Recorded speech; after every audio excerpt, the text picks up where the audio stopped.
Estaba sentada a la mesa de la cocina, con una carta en mis manos temblorosas.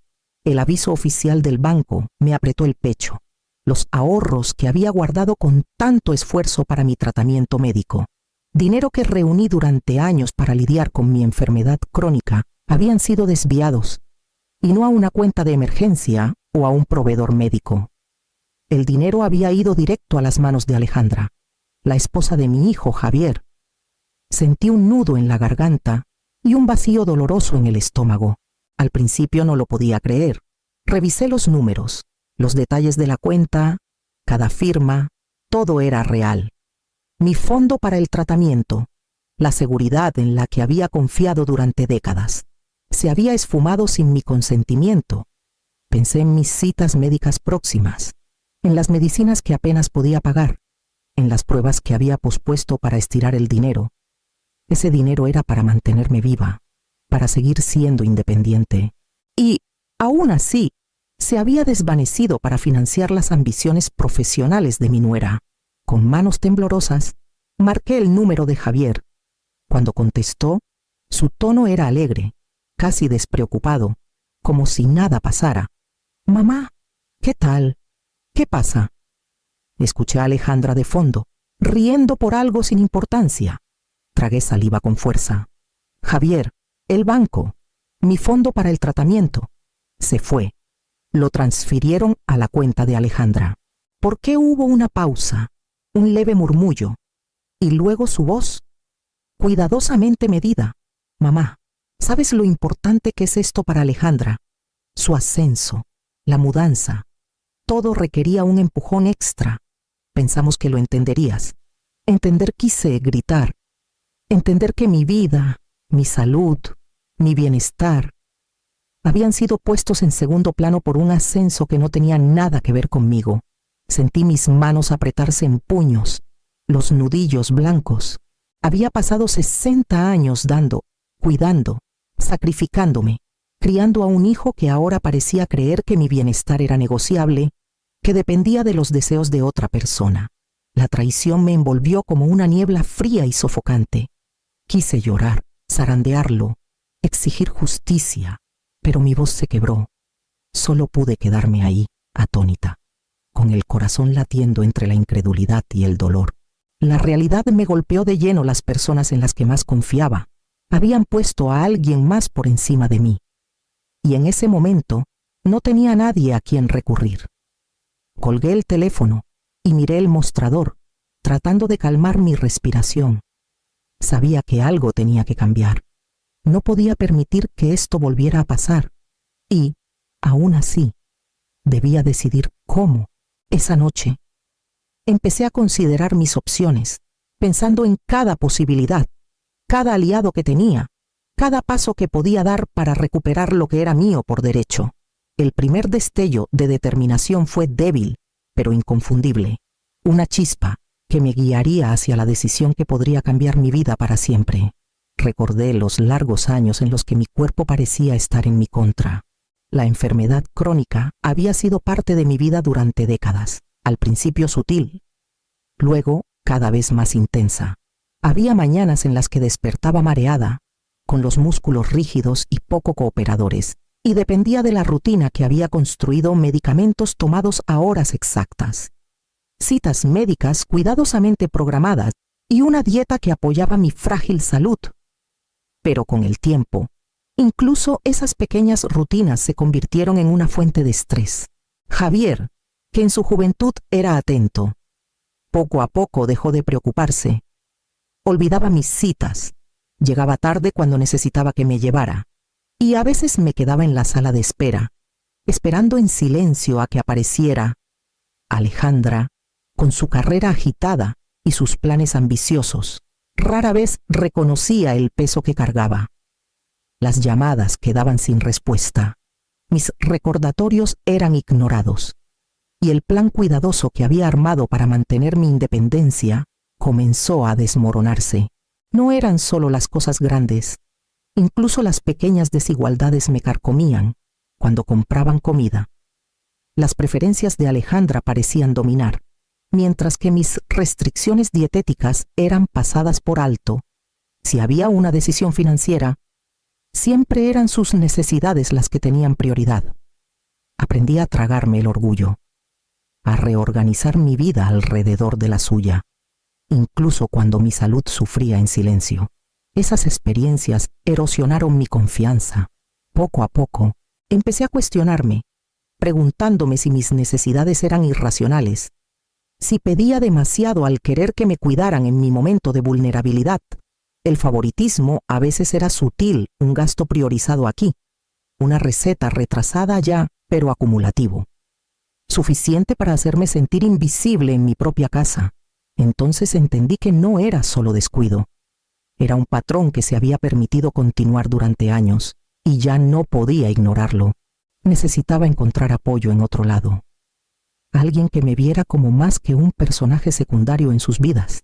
Pensé en mi tía Elena y mi tío Roberto, los únicos familiares que siempre habían mostrado un interés genuino por mí. Y me pregunté si contactarlos me daría la fuerza y la guía que necesitaba.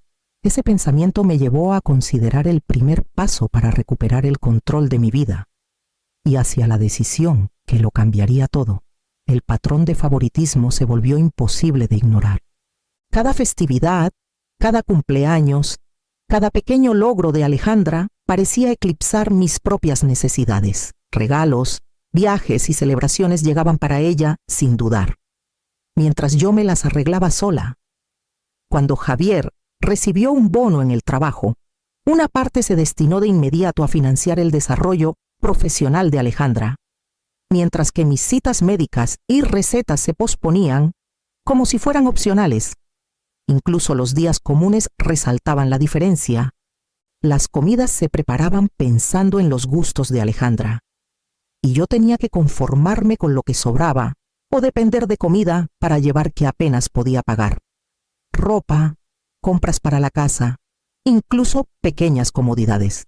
Todo la favorecía. Observaba desde la barrera, tragándome la amargura que crecía cada vez que veía que mi bienestar era secundario. El costo emocional era más pesado que cualquier descuido financiero.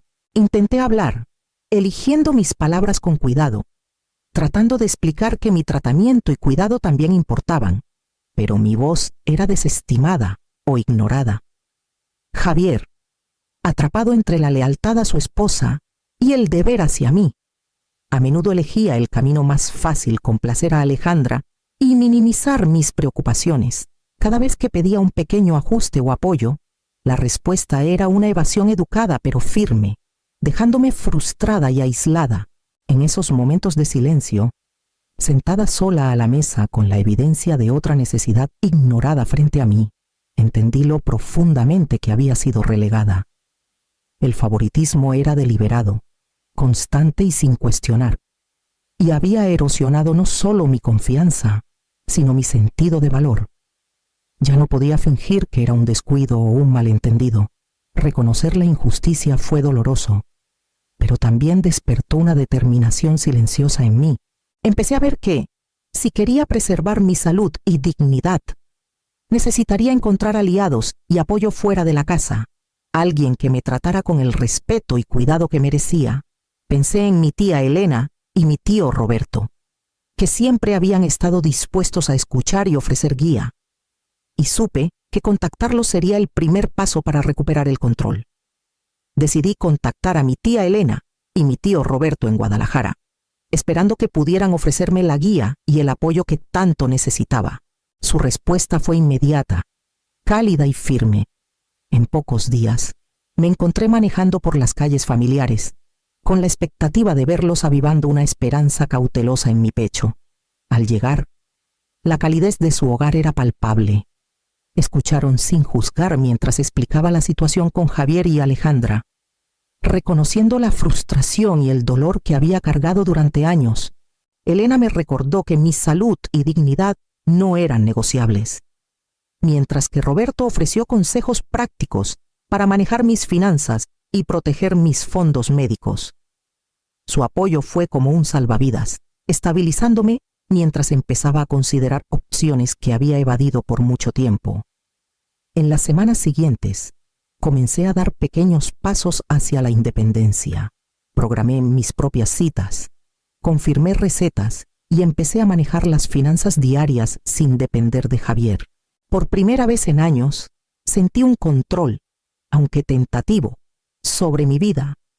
Cada pequeña decisión reforzaba mi confianza y descubrí que hacer valer mis necesidades no tenía que ser confrontacional.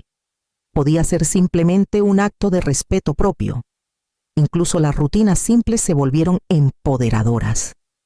Planear comidas, organizar mi agenda y hacer llamadas que antes había postergado me permitió recuperar un sentido de agencia que había olvidado. Con Elena y Roberto ofreciendo guía sin interferir, sentí los inicios de un nuevo ritmo, uno en el que yo era responsable de mi propio bienestar. Estaba claro que si quería un cambio duradero, necesitaría tomar decisiones firmes sobre los límites que establecería con Javier y Alejandra, y el primer paso era construir la fuerza para actuar en consecuencia. Durante las semanas siguientes, pasé horas reflexionando sobre todo lo que había pasado. Mientras más consideraba los patrones de favoritismo, descuido y desprecio por mi bienestar, más claro se volvía que mi salud y dignidad habían sido comprometidas repetidamente. Javier siempre estuvo dividido entre la lealtad hacia mí y la devoción por Alejandra. Pero en la práctica, siempre elegía sus prioridades sobre las mías. Me di cuenta de que ninguna explicación, súplica o compromiso cambiaría eso. El amor que sentía por mi hijo pesaba mucho en mí. Lo había criado, apoyado, creído en su potencial, pero el amor por sí solo no justificaba sacrificar mi seguridad e independencia. Recordé la frustración, las citas perdidas, las cuentas médicas sin pagar y las formas sutiles en las que había sido relegada. Todo se había acumulado durante décadas, dejándome agotada e invisible en mi propia vida. Una tarde, llamé a Javier, decidida a abordar el asunto directamente. Respondió con su tono alegre habitual, ajeno a la tormenta de emociones dentro de mí. Le expliqué, con calma y claridad, que no permitiría que él o Alejandra controlaran los fondos destinados a mi tratamiento, que ya no podía depender de ellos para apoyarme y que planeaba manejar mis asuntos de manera independiente. Escuché su voz titubear por teléfono mientras intentaba razonar conmigo, apelar a mis instintos maternales, recordarme el pasado y sus intenciones. Escuché sin interrumpir, reconociendo sus palabras pero manteniéndome firme. Cuando dudó, esperando que cediera, guardé silencio lo suficiente para que entendiera que mi decisión era final. No me dejaría influenciar por la culpa o la nostalgia. Le dije, con una resolución tranquila, que valoraba nuestra relación, pero solo bajo términos que respetaran mis límites, y que hasta que eso fuera posible, limitaría nuestro contacto. Cuando colgué el teléfono, sentí que un peso desconocido se levantaba de mis hombros. La elección no había sido fácil, pero era necesaria. Por primera vez en años, reconocí mi propio poder, mi propio valor y la posibilidad de una vida definida por mis necesidades en lugar de las demandas de otros. Con esta resolución, comencé a considerar los siguientes pasos: cómo reconstruir mi vida por completo, sin interferencias, mientras protegía la paz que había luchado por recuperar. Tras decidir limitar el contacto con Javier y Alejandra, dirigí mi atención a reconstruir mi vida en mis propios términos. El primer paso fue recuperar mi salud. Seguí rigurosamente mi horario de medicamentos, retomé ejercicios suaves y me comprometí a chequeos regulares, asegurándome de que mi cuerpo estuviera apoyado y mi enfermedad controlada. Cada pequeña mejora reforzaba mi confianza y me recordaba que podía cuidarme sola. También comencé a reconectar con amigos de los que me había alejado con los años. Comidas, clubes de lectura y paseos casuales por el vecindario me recordaron que había un mundo más allá de los confines del hogar de mi hijo. Su aliento era reconfortante y su presencia un recordatorio de que me valoraban por quien era, no por el papel que jugaba en la vida de alguien más. El voluntariado se convirtió en otra fuente de satisfacción. Pasaba las tardes en un centro comunitario local, ayudando a organizar eventos y apoyando a otros adultos mayores con sus necesidades.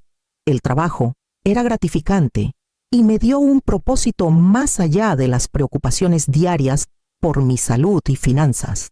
Descubrí que dar podía coexistir con el autocuidado y que la independencia no significaba aislamiento.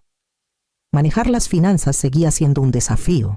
Lidiar con cuentas, seguros y gastos inesperados sin la ayuda de Javier fue intimidante al principio. Pequeños contratiempos, un reembolso de seguro retrasado, una solicitud médica mal archivada probaron mi paciencia y resiliencia. Cada vez que superaba estos obstáculos con éxito, sentía un orgullo silencioso, sabiendo que podía confiar en mi propio juicio y recursos. Los pasatiempos que había abandonado volvieron a mi vida. Pintar, jardinera y escribir en un diario ofrecían no solo disfrute, sino una forma de procesar mis emociones y reflexionar sobre mi viaje. Estos simples actos de creación se convirtieron en actos de empoderamiento. Cada pincelada y planta cuidada, reforzando la idea de que mi vida podía ser plena en mis propios términos. A medida que las semanas se convirtieron en meses, comencé a sentir una estabilidad que no había experimentado en años. Mi independencia ya no era frágil, era tangible, anclada en acciones consistentes y respeto propio. Sabía que el siguiente paso implicaría enfrentar los desafíos pendientes con Javier, pero por ahora abracé la vida que había comenzado a reconstruir, fortalecida por el conocimiento de que era capaz de sostenerme sola. Una tarde, al regresar de una cita médica de rutina, encontré a Javier esperándome en el porche. Su expresión era cuidadosa, medida, casi suplicante. «Mamá», comenzó, con voz suave. «Sé que las cosas han sido difíciles. Nunca quise que te sintieras abandonada. Alejandra y yo solo queríamos lo mejor para todos». Escuché en silencio, dejando que sus palabras flotaran en el aire. Había esperado este momento, aunque no necesariamente en mis términos. El familiar tirón del instinto maternal surgió en mí, la parte de mí que quería creer que aún le importaba. Pero había pasado los últimos meses recuperando mi independencia y sabía que los viejos patrones no podían dictar mi presente. «Entiendo tus intenciones, Javier», respondí con calma, sosteniendo su mirada. «Pero tus acciones tienen consecuencias. Durante décadas he sido relegada, ignorada y dejada a navegar mi enfermedad y finanzas sola. Eso no puede continuar, independientemente de tus explicaciones». Se movió incómodo, mirando hacia la calle como si esperara que los vecinos intervinieran. «Lo siento, mamá. Pensé que estaba haciendo lo correcto. Nunca quise lastimarte. Aprecio tu disculpa», dije con calma, «pero no cambia el pasado. Ahora estoy eligiendo protegerme. Y eso significa establecer límites. Mi salud, mi bienestar y mi dignidad vienen primero. Puedes respetar eso, o mantendremos la distancia hasta que lo hagas». Abrió la boca, dudó y luego asintió con reticencia. No hubo discusión, ni intento de anular mi decisión esta vez.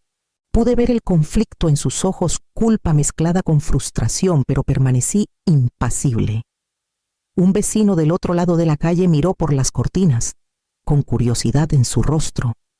Ignoré las miradas, enfocándome en la claridad que había ganado tras meses de reflexión. Por primera vez en años, me sentí completamente en control de mi vida. Y supe que este encuentro, aunque tenso, era una confirmación de mi crecimiento.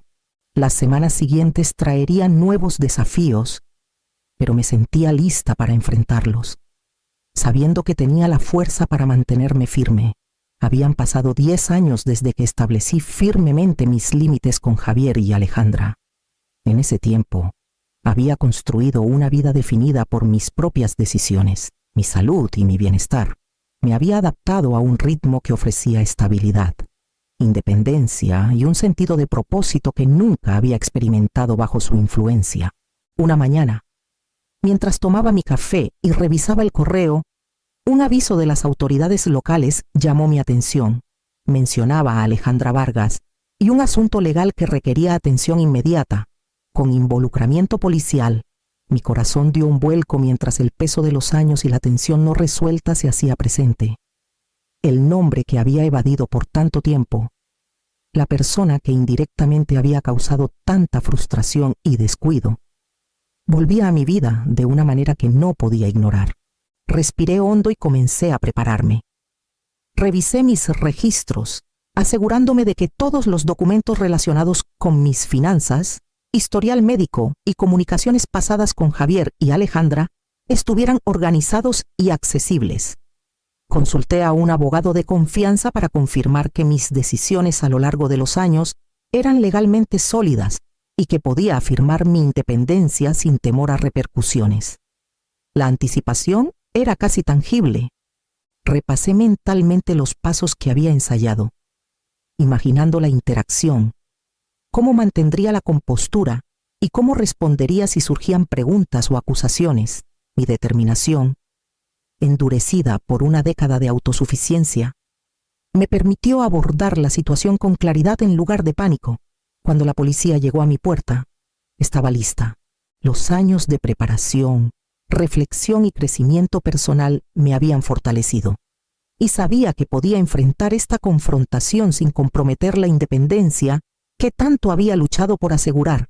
El momento era inminente, y abrí la puerta, sintiendo la culminación de 10 años de resiliencia guiándome hacia lo que estaba por suceder. El golpe en mi puerta fue firme, autoritario e imposible de ignorar. Abrí y encontré a 2 oficiales uniformados en mi porche, con expresiones neutrales pero profesionales. Detrás de ellos, reconocí los rostros de Javier y Alejandra, ambos rígidos por la tensión y la incertidumbre.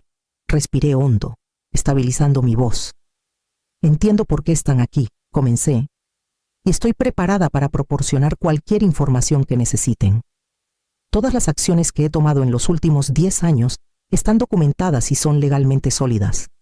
Tengo registros de mis finanzas, mi atención médica y mis comunicaciones sobre mi independencia. La mandíbula de Javier se tensó y los ojos de Alejandra se movieron nerviosamente. Pude ver que comenzaban a darse cuenta no habían considerado las consecuencias de su favoritismo, las formas en que sus elecciones habían ignorado mis derechos y necesidades. Continué, con calma pero firme durante años. Mi fondo para el tratamiento fue mal utilizado y mi salud fue desatendida. He pasado esta década asegurando mi bienestar sin depender de nadie que priorice sus intereses sobre los míos. Hoy es la culminación de esos esfuerzos. Mi independencia está protegida por la ley y mis derechos no serán comprometidos. Los oficiales escucharon mientras exponía los hechos de manera sucinta, aclarando cada paso que había tomado para proteger mis recursos y afirmar mi autonomía. Javier intentó hablar, interponer explicaciones y disculpas, pero mantuve el control de la narrativa, asegurándome de que la verdad de su descuido quedara clara.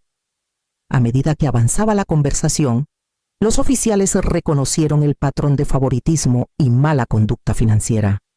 Javier y Alejandra se enfrentaron a la realidad de sus elecciones, y era evidente que el peso de la responsabilidad finalmente recaía sobre ellos.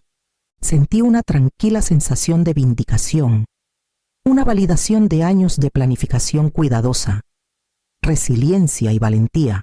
La confrontación había expuesto la verdad, y finalmente podía permitirme avanzar, sabiendo que los límites que había establecido y la vida que había construido eran respetados y protegidos.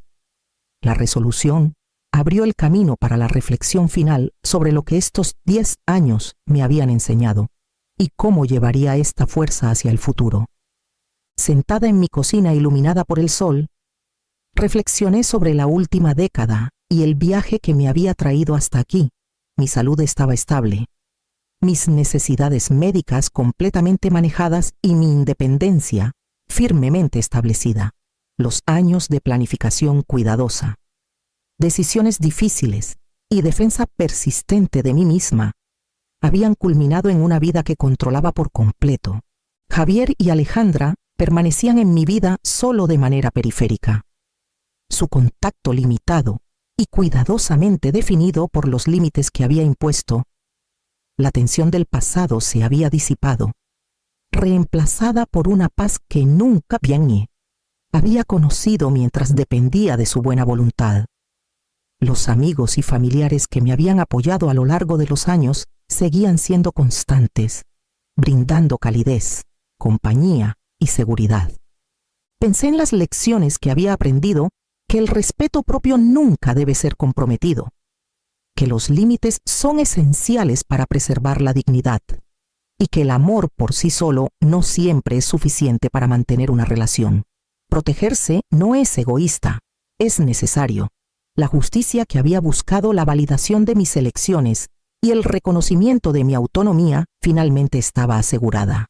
Mientras miraba alrededor de mi hogar, lleno de evidencias de la vida que había reconstruido, sentí una tranquila satisfacción. Las dificultades, las traiciones y las luchas me habían moldeado en alguien resiliente y seguro de sí mismo. Había recuperado no solo mi salud, sino mi vida, en términos que honraban mi valor. La década atrás había terminado, y adelante yacía un futuro definido por mis elecciones y la libertad que había luchado por alcanzar.